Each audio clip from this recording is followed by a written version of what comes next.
La technologie verte, c'est aussi la révolution en matière de mobilité, de transport, avec par exemple cet engin derrière moi qui est à la fois un drone et un hélicoptère. Jean-David, vous êtes consultant sur ce projet. L'ambition, c'est d'en faire un taxi, c'est ça, un taxi aérien?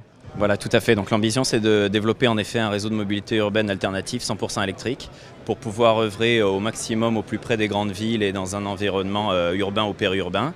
Et en utilisant les technologies électriques, donc 100% zéro émission, et en développant donc ce concept global qui regroupe l'hélicoptère, les pilotes, les pseudo-lignes aériennes et les stations d'accueil, d'embarquement, de posée, etc., qui seront faits elles aussi en matériaux, en conteneurs recyclés, et développer un mode de transport alternatif urbain en fait. Très concrètement, quel est l'avantage d'avoir cet effet drone avec tous ces multiples hélices par rapport à un hélicoptère normal? Alors il y a la consommation électrique bien sûr.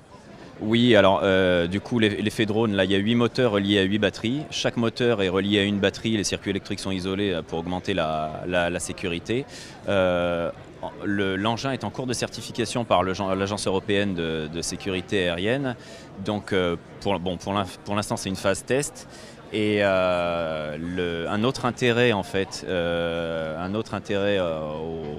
la technologie électrique, c'est dans un environnement urbain, outre les émissions non polluantes, c'est surtout le bruit. C'est actuellement le transport hélicoptère en environnement urbain, ce qui gêne, c'est aussi énormément le bruit. Là, il y a un bruit aérodynamique dû à la forme des hélices, mais il n'y a pas de bruit de moteur en fonctionnement, par exemple.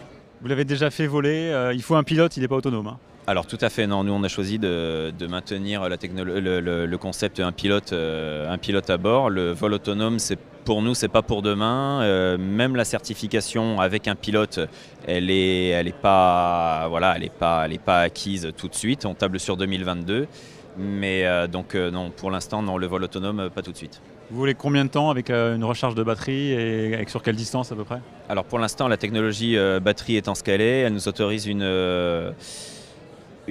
autonomie de 30 minutes, ce qui fait à peu près un rayon d'action de 50 km. C'est suffisant pour ce qu'on veut en faire, c'est-à-dire des vols courts de connexion building à building entre 5 et 20 minutes. Et on planche on est en partenariat avec des sociétés qui développent la pile l'hydrogène, la pile à combustible hydrogène. Merci beaucoup. Avec plaisir.